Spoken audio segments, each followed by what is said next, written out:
Այսօր երկու դատական նիստ կար մեր երկրում, երկուսն էլ պատմական էին, մեկով դատում էին հայ առաքելական Սուրբ եկեղեցու arczepiskopos Բագրատ Սրբազանին, մյուսով Հայաստանի պատմության ամենամեծ բարերարներից Սամվել Կարապետյանին։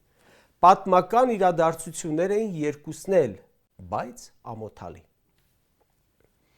Բոլոր ժողովուրդներն էլ ունեն պատմական հպարտանալու էջեր էլ, ամոթի էջեր էլ, բայց մեր պատմության մեջ չեք հիշի այդպիսի ժամանակահատված, ընդ որում ոչ թե 10-20 տարի, այլ դարեր շարունակ, որ մի քանի դարում լինեն այնքան ամոթալի իրադարձություններ, որքան այս 8 տարում մեկ իշխանության օրոք։ Երբ հայկական պետության ղեկավարողը դեմ չէ, չի ընդդիմանում, հնարավոր է նաև ողջունում է հայկական եկեղեցու քանդումը թշնամու կողմից, դա էլ է պատմական իրադարձություն եւ խորապես ամոթալի։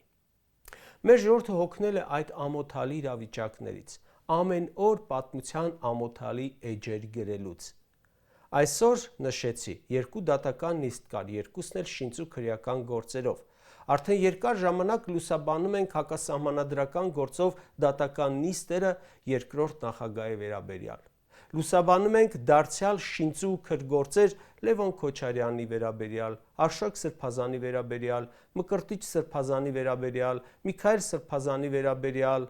Լուսաբանում ենք կաթողիկոսի կալանավորված եղբոր եւ նրա որդու նկատմամբ շինծու գործով դատական նիստերը։ Լուսաբանում ենք Գյումրու քաղաքապետի նկատմամբ շինծու գործով դատական նիստերը։ Ընդհանրապես հարյուրավոր նման շինծու քրգործեր ենք լուսաբանել այս ընթացքում։ Դատական համակարգը նստած է շինծու քրգործերի քաղաքական երանգով քրեական գործեր վարելու վրա։ Սա միայն մեկ ուղղությամբ եմ ասում, բայց ամենուր շինծու կեղծ օրակարգեր են, որոնց վրա գնում է պետական ռեսուրսը,